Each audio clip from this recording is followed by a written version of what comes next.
And good morning, everybody. Welcome. Hot Takes, Goodman and Renck. Troy, are you ready for some serious Olympic hockey today? Yeah, I'm looking forward to it. I talked with Cale Makar and Nathan McKinnon before they left, and a number of players. I mean, it's just such a big deal for Canada, obviously. But we had the Miracle on Ice. It's not like it's just a nothing burger for the U.S. either. So I'm looking forward to it. The games yesterday were decent. The Swedes with Gabriel Landeskog, pronouncing his name in real Swedish. His pronunciation of his name, apparently, we've never been doing right. I don't know if you saw this, but if you go to his pronunciation page, it's like Gabriel Landeskog. But he had a big goal. Italy was in it. It was fun. So I'm looking forward to it. Team Canada faces Czech Republic and who's U.S. Latvia, I think. Is it Czechia or is it the Czech Republic? Yeah, the Czech Republic is Canada, for sure. And then I don't know. U.S. has got the easiest pool, so they shouldn't have any issues. But I'm looking forward to it. How about you? Very much so. It'll be appointment viewing, certainly, for me today. In the meantime, before we get this thing rolling, want to tell you about Roller Auction, the leader in Colorado auctions for over 50 years. Today, Planet Open Box is having an auction for scratch and dent appliances, including refrigerator freezers, ovens, washers and dryers, dishwashers, and more. Bidding is started at rollerauction.com. To learn about upcoming auctions, go to the same website, rollerauction.com. They have so many great ones coming up, so pick the one that is right for you, and you'd be hard-pressed to find something that you don't want at Roller Auction. Get what you want at the price you want today at Roller Auction. Time now for the lead. The lead is presented by Smokin' Dave's Barbecue. It is not just the best barbecue in town, it is one of the best restaurants in town. You can find Smokin' Dave's Barbecue off 36th and Pecos. The Nuggets have hit the All-Star break. Last night's game was, for lack of a better phrase, less than memorable, less than impressive. There's nothing wrong with winning ugly, but when you are playing a team that isn't talented and is decimated by injuries, you should win a little bit easier, but at the end of the day, they got the job done. They go into the All-Star break with a 35-20 record. They are in third place right now in the Western Conference. Unfortunately, they are closer to the 7th seed than they are the number 2 seed, as they are trailing San Antonio. With that, how would you evaluate, or can you even accurately evaluate the Nuggets' first half of the season? Because they've had a hard time staying together as a unit. Yeah, it's just such an odd first half. And it's actually way more than the first half, because I think only 29 games after the break. But you were impressed by the way David Adelman kept them together without Jokic, 10-6. They've had the revelation of Peyton Watson, but of course now he's hurt. They've had every member of their starting 5 outside of Jamal Murray miss significant time. And so when you know that, you're like, that's a pretty good record. 3rd seed. The flip side is you're 15-11 at home, which is terrible for a contender, and you're not good in the clutch. Things that we're used to seeing. So it's been a mixed bag.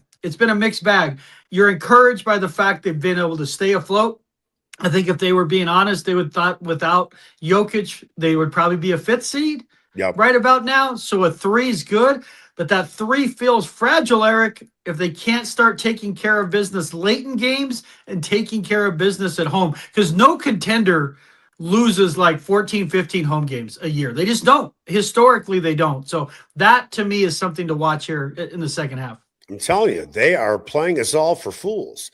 They are the 3rd seed right now. You look at their home record, maybe they don't want home court advantage. Chew on that. Write a column on that, Troy, and try and sell that, right? But honestly, do you think I understand the Jokic injury, and I get that. And you know, I was as cynical about them winning more games than they did when Jokic got injured. But when you look at all of the injuries, everybody in the starting 5 for the most part, and then a bunch of bench guys, did you honestly think, if I told you at the beginning of the season, looking at all the man games lost because of injury, they would be 15 games over 500? No, but I did think they could go 500 without Jokic, because their schedule at that point was so easy. I predicted them to go 9-9 because he happened to get hurt at the absolute perfect time. But it was more than just him. There were other guys injured as well. If he was the only guy out, that's one thing. they were missing a bunch of guys. Right. And I had the advantage of predicting that with Peyton Watson already playing really well. But to your point, if you had gone before the season and put that number in front of me of games missed, I would have said they'd been much closer to 500. Right. And hanging on, as a 7th or 8th seed. So it's a credit to that. It's just as they get healthy, we got to see more if they're going to beat not only Oklahoma City, but let's be real. San Antonio Spurs are right there, and they have owned OKC this year. They've won 4 or 5 against OKC, and Wembanyama is going to have a case for MVP if he's not careful. This is probably not a fair question to ask, but then again, our names are on the banner of the show, so we can talk about whatever we want to. Do you think the Nuggets would be 35-20 with Michael Malone as the head coach? Oh, and no. How no good chance. of a job do you think Adelman has done? Yeah, they would have no chance unless he had a lobotomy before the season, because he wouldn't play young guys. He wouldn't play. I guess, again, it's hard because you put cardboard cutouts out there of his starters. He wouldn't play young guys and trust them the way that Adelman did. The curious part would be, though, if he were still here, that would suggest that Booth's gone. So maybe with a new GM, it clicks and the paranoia lifts and he doesn't politicize every game and every box score. The Michael Malone I saw, I have a hard time believing he would have trusted guys in their roles. He would have been forced to play them, but would he be able to go back and forth? Like with what's cool about Adelman, much of his experience as a head coach goes back to high school. Yeah. And you're like, I know, roll your eyes, everyone gets, but it's like the JV got called up to the varsity and he didn't make excuses. Like, these are the guys we're going to play. And what's been fascinating about it is, like, there'd be a stretch where Zeke Naji was really good and then he didn't play for a few games. And then there's a stretch where Strother's really good, didn't play for a few games. And there was same thing with Pickett. And he was able to keep the confidence up when he was going back and forth with guys. That tells you how much they know he believes in them. I never felt that with Malone and young guys. And you have got to be honest. There is no way Malone would have trusted Peyton Watson the way Adelman has. Malone wouldn't play him against the Timberwolves a couple of years ago when they got knocked out. He literally was a DNP because he didn't want to play him. So I have a hard time believing Malone would have trusted the young guys the same way. Let's look at the Detroit Pistons for a minute.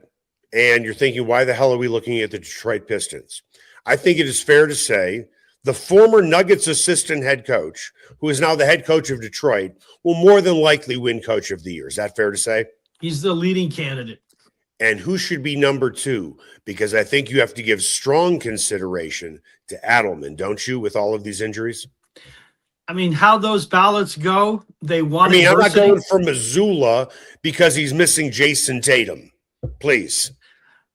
Right. I mean, it always with those ballots is, what have you overcome? It's never like just great coaching. We just saw that with the NFL. And Vrabel's a little different, but like Sean Payton didn't even finish in the top 5 for a team that went 15-4 ultimately. But I would say that Adelman is right there in the discussion. And certainly when you look at the Celtics, they deserve to be there. And what's the guy's name? It's escaping me with the Spurs. He's going to have a chance, but they're just young, getting better. Yeah. To your point, the writers typically look for a storyline, and the storyline with the Nuggets, if they were finishing with the 3 seed, is holy crap, they missed how many games? How many player games? Right. That would help him in the discussion. But I'm with you. If I had to vote today and I don't have any kind of NBA vote, I would vote for Bickerstaff. If I said to you, who's the biggest surprise on the Nuggets roster? The obvious answer is Peyton Watson. Right. Right. But who would be number 2? Unless you want me to go first. Yeah, you go ahead and take that. I mean, I've got a couple of names I want to, but I'm interested to see how deep you go into the weeds here, but go ahead.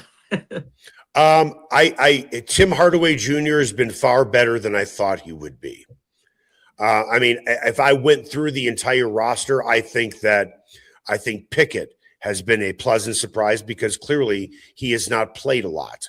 But Hardaway, I think for me, would probably be the guy. I wouldn't call Valanciunas a surprise, but he has been certainly valuable.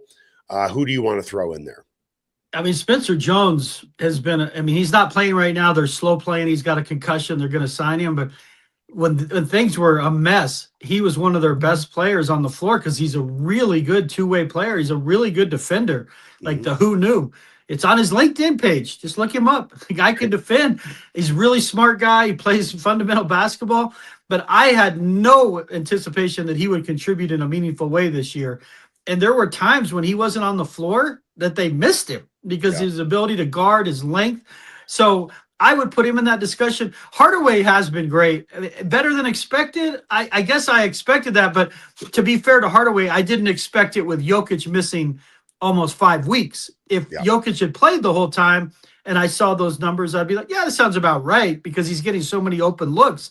But he's been better, and he's been a leader, one of those guys that calms the storm. But I like your thing of mentioning a Pickett. Najee was in the discussion. He's faded now. But if we dismiss Hardaway because he was signed to do a specific job, which he's done well, I would say it's Pickett and Spencer Jones. Spencer Jones, again, if you had told me he was going to contribute, I'd be like, who? What? Yeah. Contribute to what? I guess another way to put it is this. With all the scoring that the Nuggets have, and I understand there are injuries, so guys need to step up. With Hardaway, I was not expecting nights where he would have 21 points, 23 points, 22, 25, 25, 26, 30. That's what I'm referring to. I thought he would be a nice contributor. I didn't think he would have multiple nights where he's scoring 20 points. Yeah, and to your point, they've been needed because Christian Brown was basically a non-factor for 7-8 weeks. He's finally looking like himself again. Because when he first came back from the ankle thing, I was like, oh, no, that doesn't look right. Now he looks right, but Hardaway's scoring, because we are figuring Brown's going to average, 18, 19 a game, and all of a sudden that goes away. And the consistency of Hardaway, the professionalism, and let's be honest, what did they not do well enough last year? Shoot threes. Yeah. They didn't shoot enough of them, and they didn't make enough of them. And but you know what they're not doing well this season? Guarding the three. Yeah, but that's what could sink them. Yeah, and again, that's part of the reason, as crazy as it sounds, they need Spencer Jones in a playoff matchup. He could win you a game with his ability to guard. Not how many minutes are you giving this guy then? I'm saying maybe it's 8 to 12. Like he goes in and plays the end of the second. He plays the end of the he plays the key minute in the fourth quarter. They need somebody that defends well, because Murray doesn't do it particularly well. Jokic doesn't do it particularly well. Hardaway's not a defender. Brown can. I'm not giving up on Brown when he's healthy, but Jones could be an X factor where you steal a game because of his defense. Maybe. Listen, at the end of the day, I'm not going to call anybody an impact player that plays 8 minutes in a game, unless it is just an unbelievable circumstance. If you really believe in Spencer Jones as a two-way player, you give him more than 8 minutes. It would be matchup dependent. It's going to be matchup dependent. There'll be a game maybe he gets 18 and the next game he gets 4. Right. It's going to be matchup dependent with him. And some of it I think is going to relate to what Christian Brown looks like from a health standpoint. Yeah. And defensively, the pieces in theory will fit better when Aaron Gordon returns. He's the guy for me that unless he's right physically, they're not winning the championship. There's a saying in hockey, or maybe James Harden, fear the beard. Maybe Christian Brown should shave. I'm not against it. I don't like the beard look for him. No. He looks like a high school kid trying to look grown up. Right. He had a good look. Yeah, he's got that baby face. Yeah, and then the beard looks like it's attached. It doesn't look like it grew in. It looks like it got painted in. Right. All right, let's move over to the Broncos. NFL.com ranked all the quarterbacks this season. Bo Nix checked in at number 18. This is what was written. Nix didn't find a true sense of consistency until after Thanksgiving, diluting his overall 2025 resume still.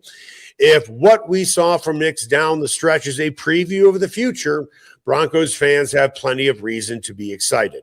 Just to tell you what that list looks like, Nix is at 18. Just ahead of him, Love, Purdy, Rodgers, Mayfield. Is Nix in the right spot as 18?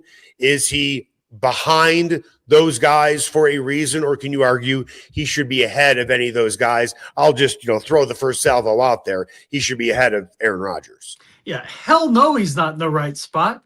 Rodgers, give me a break. When they needed him most, he played like absolute crap. Yeah. Go back and watch that Bills game. Go back and watch when they lost to Cleveland. I mean, come on now. I mean, again, it sounds like he's coming back and Aaron can do whatever he wants. He's a game manager at this point. He is strictly a game manager. We're not talking career. We're talking last season. Purdy missed, 7, 8 games? And Mac Jones was arguably better than him at times, not the whole body of work, but I didn't see a big drop-off between Jones and Purdy missed almost half the season. And Mayfield, from midway point on, was a turnover machine. Okay, so then I take him ahead of all three of those guys. Okay. I think I've said this with Nix.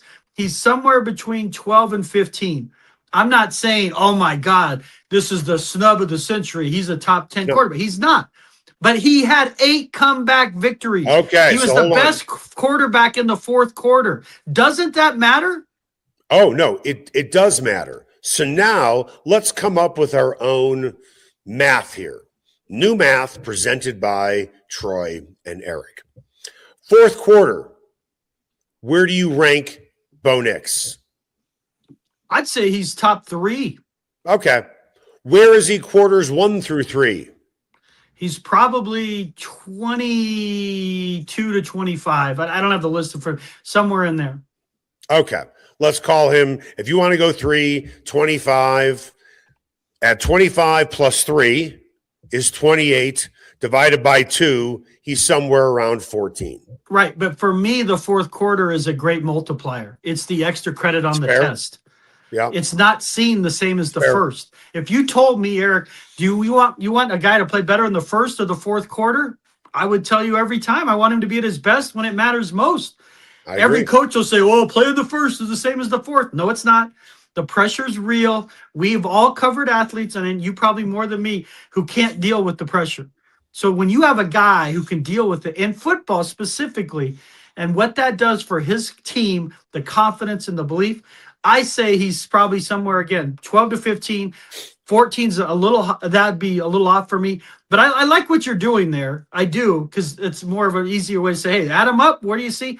I just say that for me, Nix's ability to perform in the fourth quarter last year was eye-opening. Okay.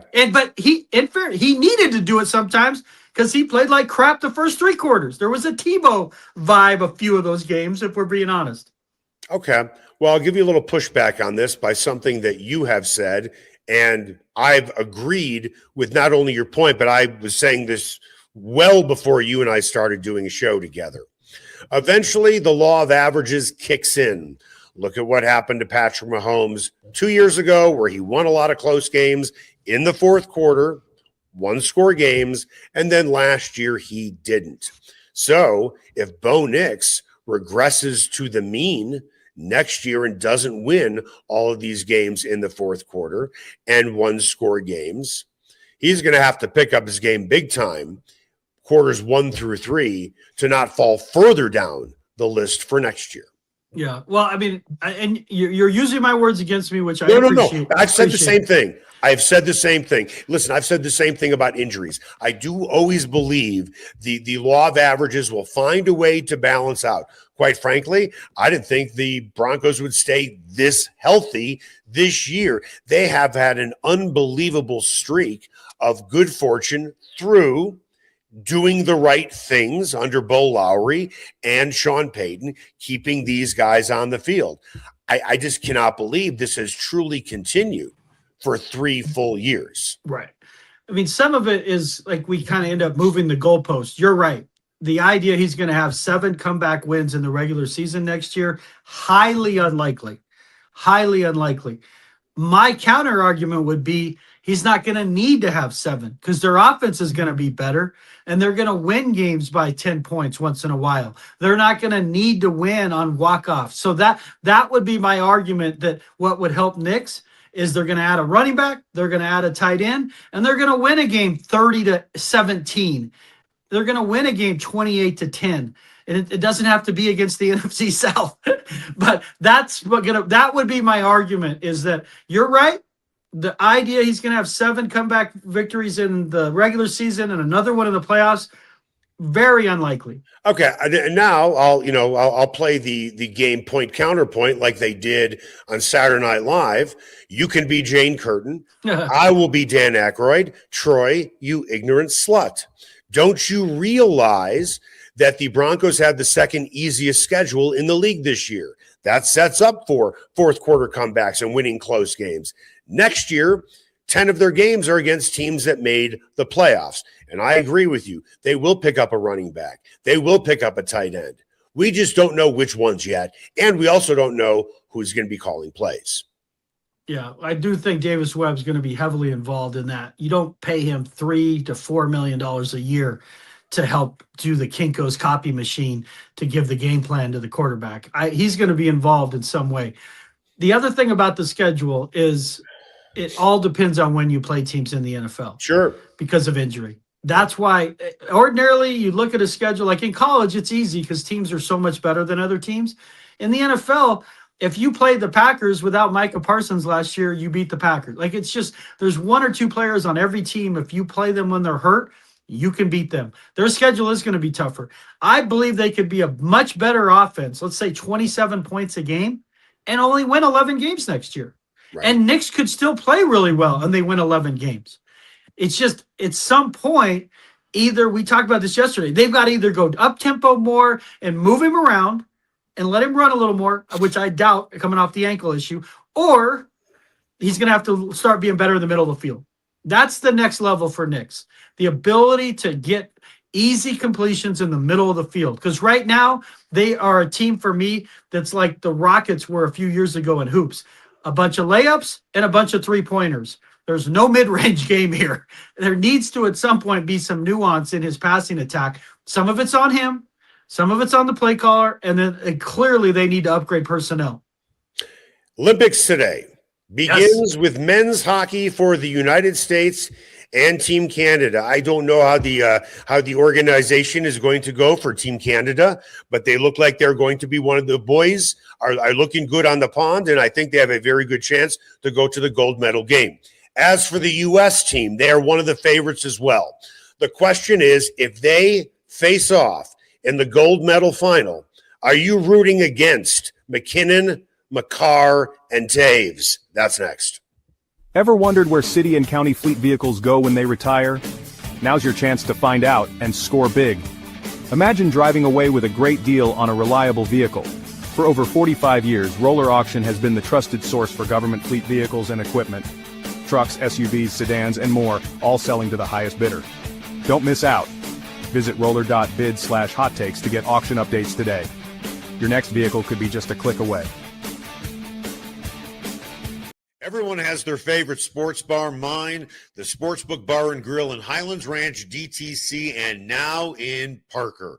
All their locations are everything a sports bar should be. An upscale menu with 12 different burgers, outstanding wings, and my favorite, the Philly cheesesteak egg rolls. They've got every game on the NFL Sunday Ticket, MLB Extra Innings, NHL Center Ice, NBA League Pass, plus soccer, rugby, and UFC. Sportsbook, great hangout bar, great for private parties. The Sportsbook Bar and Grill in Highlands Ranch, DTC, and now in Parker. They are the sports bar. Ferguson's Heating and Cooling is the best in Denver, and their customers agree.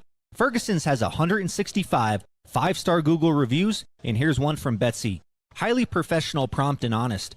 I switched to Ferguson's when I became aware my former company was trying to sell me a whole new system I didn't need. Ferguson's is an honest, working, family-owned business that'll give you a fair price, the highest quality parts and equipment, and they always show up on time. You can trust the Ferguson family like you trust your own family. Go to fergusonsheatingandcooling.com. Everyone has their favorite barbecue spot. Mine, Smokin' Dave's Barbecue and Brew. My favorites, slowly smoked ribs, smoked corned beef Reuben, smoked meatloaf with a portobello balsamic cream sauce.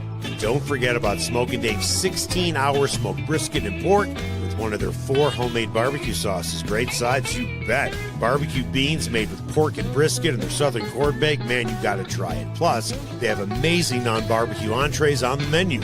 Go where I go, Smokin' Dave's Barbecue and Brew in North Denver. Sasquatch and Wildcard Casinos in Blackhawk have another incredible promotion. They'll be giving away a pair of snowmobiles or nearly $18,000 in cash the weekend of February 20th. It's your choice what you want, the 2 snowmobiles or the cash. Earn daily entries with every locked-up jackpot or by redeeming points on your player card. You can also earn a chance to win during their daily cash drawings every 45 minutes between 10 a.m. and midnight. Sasquatch and Wildcard Casinos, loose slots, great promotions, great food, and a family-owned casino that treats you like family. And welcome back. Hot Takes with Goodman and Renck. Time now for What's Trending. What's Trending is presented by Ferguson's Heating and Cooling. Your family should trust the Ferguson family for all your heating and cooling needs, and you'll see why they have over 165 5-star Google reviews. Make an appointment today at fergusonsheatingandcooling.com. Okay, so Olympic hockey, the U.S. and Canada begin today. When you look at the summer games and the winter games, is this the sport you're most looking forward to watching? Or are you more of a synchronized swimming guy? Between the summer and winter, I mean, there's never going to be anything that topped the basketball last year in Paris. I mean, I'm more of a hoops guy than a hockey guy. So, But at this Olympics, my wife and I end up watching a lot of it. We had a kid from Longmont we knew that was in the half pipe competition yesterday. Smoking it or doing it? Watching it. Okay, just checking.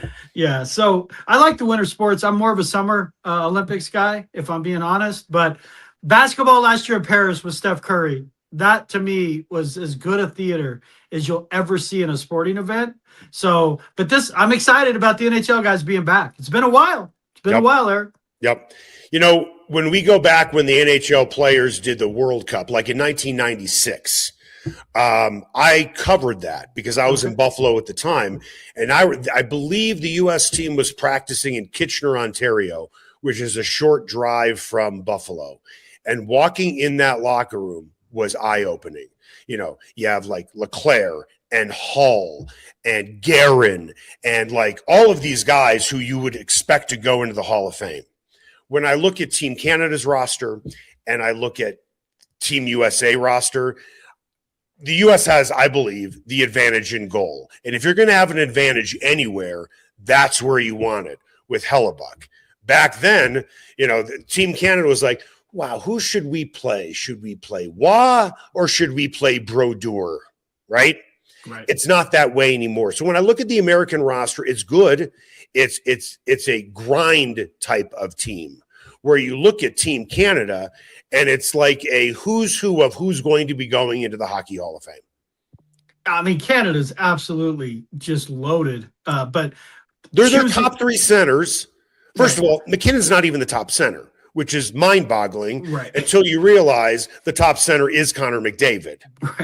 And then you happen to have McKinnon as the second-line center and some washed-up veteran named Sidney Crosby anchoring the third line.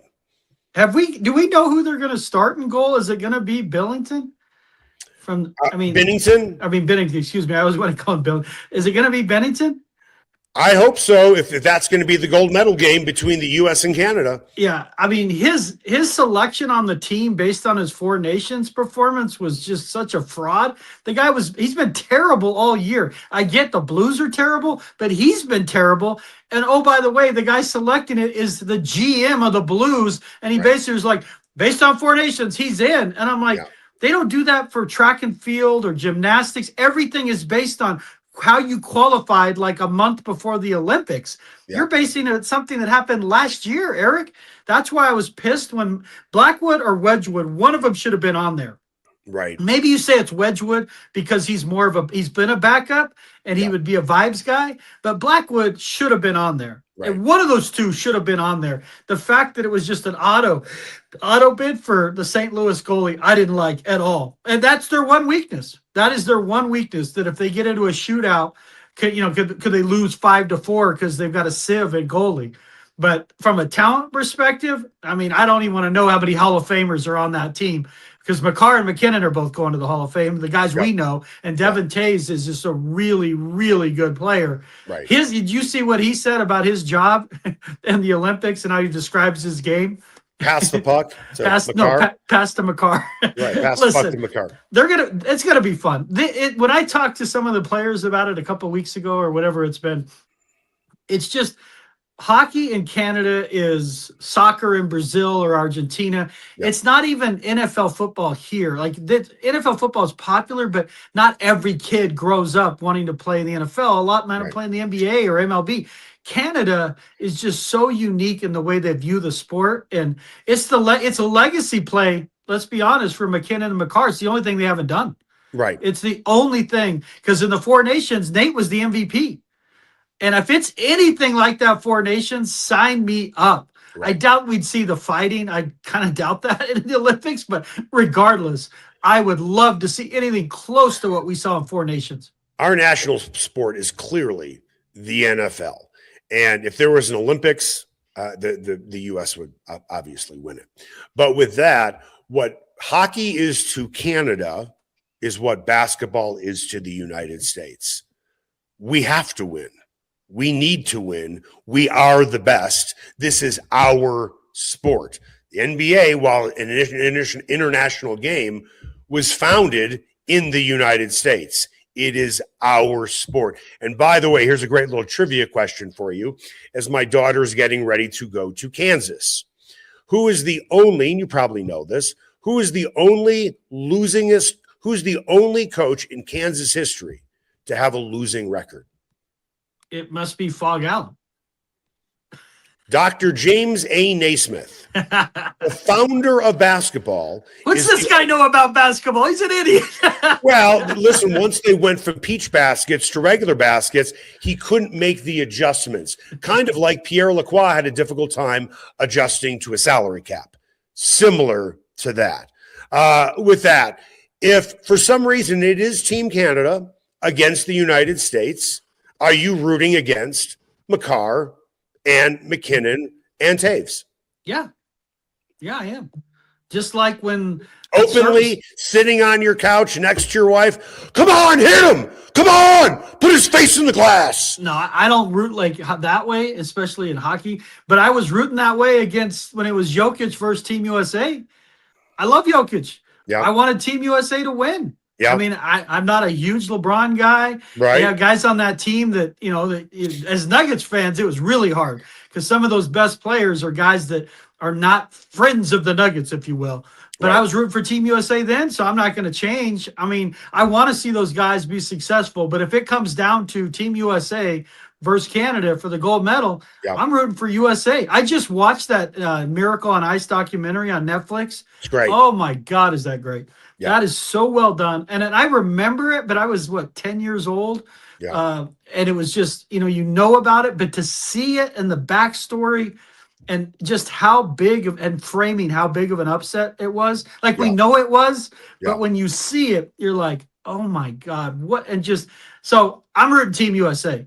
Even before I watched the Netflix thing, but Brock Nelson, Austin Matthews, I'm rooting for him. And I saw it. The U.S. has some talent. Austin Matthews is terrific. The Kachuk brothers are like the Klitschko brothers. You do not want to be skating with your head down if they are on the ice. I thought you were going to say the Hansons. Well, no, they're not that dirty. And by the way, there were 3 of them.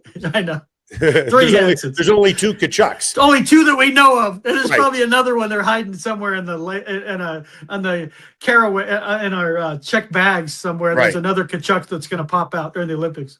Right. You know what's funny? When you look at great hockey families, the Suter brothers absolutely come to mind. But when you look at the Kachuk brothers and then Keith, who I remember very, very well, I would probably put those top 3, those Kachucks, against the top 3 of the Suters. I don't know if there's a better family top heavy than them. Yeah. I mean, and you look at their recent success, and I'm with you. I mean, they play a physical brand, man. They get after it. They are old school. Again, I just don't know in the Olympics. Now, yesterday I saw Sweden and Italy, of all things, get into a few skirmishes. So maybe it will be physical. Yeah. That Four Nations, I just vividly remember that because I'm watching that and flipping between the Four Nations and the NBA All-Star Game weekend. And as they're like fighting, dropping the gloves, crazy intensity, I'm watching Chris Paul and Wemby cheat the skills contest and thinking, somebody doesn't get it here. This is the most unwatchable, contrived thing I've ever seen in my life. And I turn it over, and here are these hockey guys just absolutely dropping gloves and getting after it. And it made a bunch of people, remember the ratings for that were insane. Yeah. They're like, holy crap, this is what hockey's like. So again, if it's a taste of that, oh my word, is it going to be fun? Generally speaking, I don't think Olympic hockey is as physical as the NHL just for this reason, because the ice is bigger. So who does that lend the advantage to? The team with speed, because they have more open ice to work with. Well, the Olympic spirit too, Eric. I can't believe they want fights every other shift. I mean, if we're being honest. No.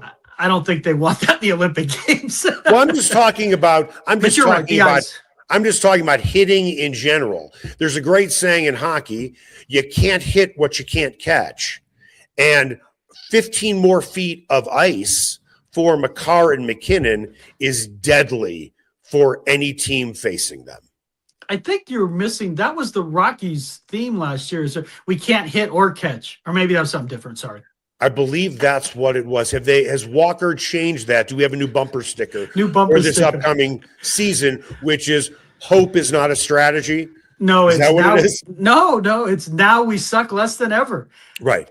They're going to be improved. I just posted an article yesterday about finally moving on from Chris Bryant and some of the changes they're going to make. Eric, they're using cell phones. They've got available internet. Right. I mean, the hope is just beaming, but I do actually think they're going to be significantly better, and they could still easily lose 100 games. Right. I would agree. So let's go back to 1980. I have 3 years on you. In 1980, I was 12. I stand corrected. You said that you were 10. What do you remember about those Olympics, specifically the game against the Soviet Union, which many people don't know was on tape delay? There was no internet back then. Right. There was no social media back then. None of us knew what the outcome was until we actually watched the game.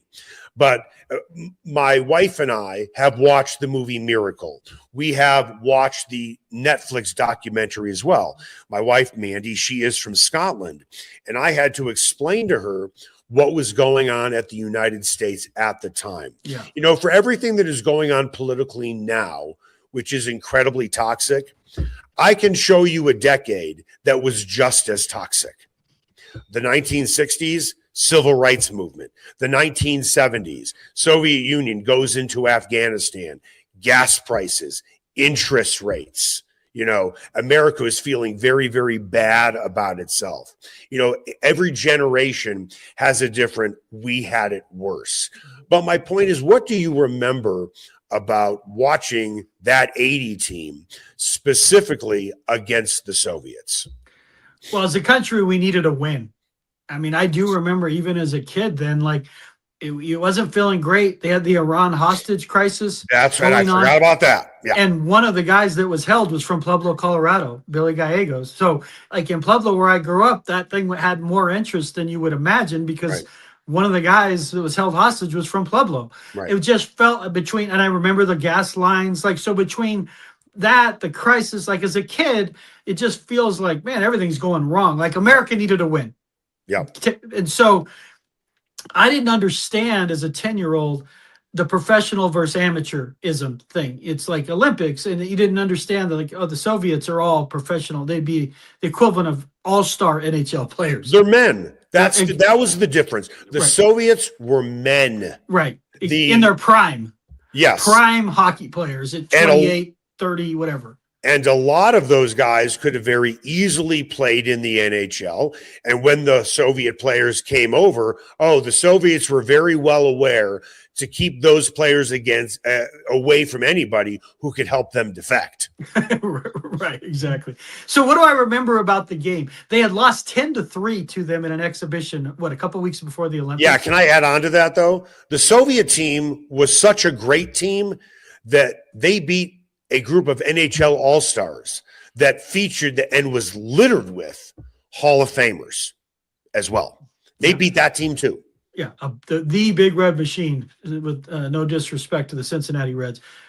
They were so good, you just wonder, are they disinterested? Like, they were so good. So what I remember about the game is U.S. had lost. I couldn't tell you as a kid, but I knew they had lost big. And then what I remember about it, and I'm sure there's been a book on this, and I don't follow hockey like I do other sports. He pulled the goalie. Yeah. The greatest goalie in the world gets yanked. If he doesn't get yanked, I don't know if they win.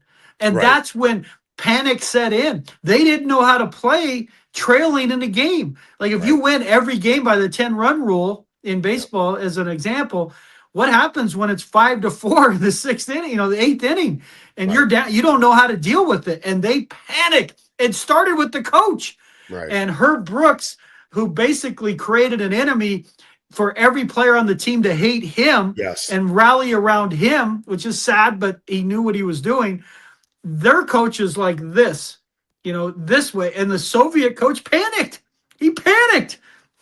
And just to see the back. But anyway, I didn't have a total appreciation as a young, not even a teenager.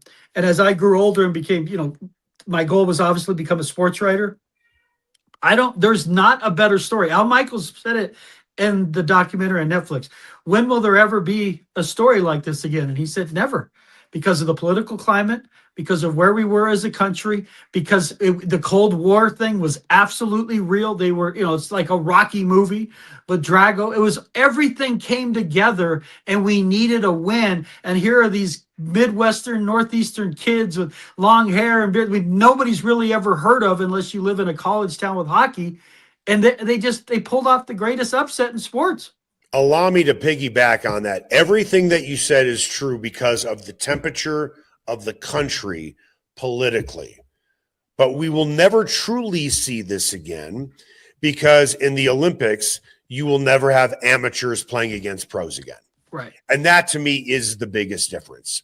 And when you think about a bunch of again, picture, a college team, okay, of really good players, not a college team, but a bunch of college players coming together. One reason why the NHL All-Stars lost to the Soviets is because they were not a team.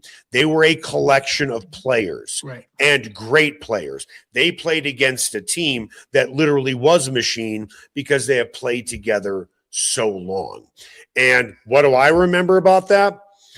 I haven't talked to the person I'm about to name in probably about 45 years. I watched the game at my friend's Brad Moldovsky's house. I would not recognize Brad Moldovsky if he was sitting in my couch across from my desk right now. But I remember everything about it. And that's really the cool thing about sports in a roundabout way. Well, there are a lot of cool things about sports, not to get on a soapbox here. What makes sports better than anything else, and it is a form of entertainment, sports is the only form of entertainment in which you do not know the ending. Now think about that for a second. When a movie runs for the first time, no, you don't know what happens if you were the first one in the theater. But then when people leave the theater, they could tell a lot of people and then they know the ending. In sports, you don't know the ending. But also in sports, just like in politics, if it's a monumental moment, you remember where you were. I remember exactly where I was when Nolan Arenado was traded. I was on I-25 approaching Orchard, heading northbound. I remember the U.S. Olympic hockey team. I remember when, this is before your time a little bit, I remember exactly where I was when Carlton Fisk hit that home run against the Reds in Game 6 in the 75 World Series. That's another cool thing about sports, because when something happens that is so unexpected, it is etched in your mind forever. Yeah, it's a great unifier. It combines these, these feelings of passion and emotion, and it makes you crazy. It makes you act in ways you would never act in real life. But I've said this, it's the greatest reality show going. I mean, everything is about reality TV. There's no better reality TV than sports, because of the reason you mentioned. You don't know the outcome. The joke about reality TV is nothing is more scripted than reality TV. Right. Sports is the best reality TV show. I just love the way it makes you feel, the passion it brings out and unifies people. Like, you could be sitting in a game or at a hotel bar watching, and you end up slapping five with the person next to you. Nothing else does that. It's sports. And when you combine sports with patriotism and country, Right. and all those things collide, that's why I hope this is fun. Yeah. I hope it's fun. I mean, I hope these teams meet expectations. The pressure is real. It's more on Canada than Sure. U.S., but I want to see it. I want to see it. It's sports at the highest level for the most part, right? I mean, that's the other thing. I mean, I'm not a soccer guy. I watch the World Cup because it's at its highest level. I love seeing it. So I'm looking forward to this. Part of me misses the amateur part of it. When people ask, like, why was it a big deal? I'm like, can you imagine Western Michigan, CC, and DU, like, putting a team together and going and beating the Florida Panthers last year? Like, that's kind of the equivalent. It's just apples and oranges, and they pulled it off. And forever, they will walk together as champions. That's going to do it for us. Hot Takes, Goodman and Renck. Make it the best possible day you can.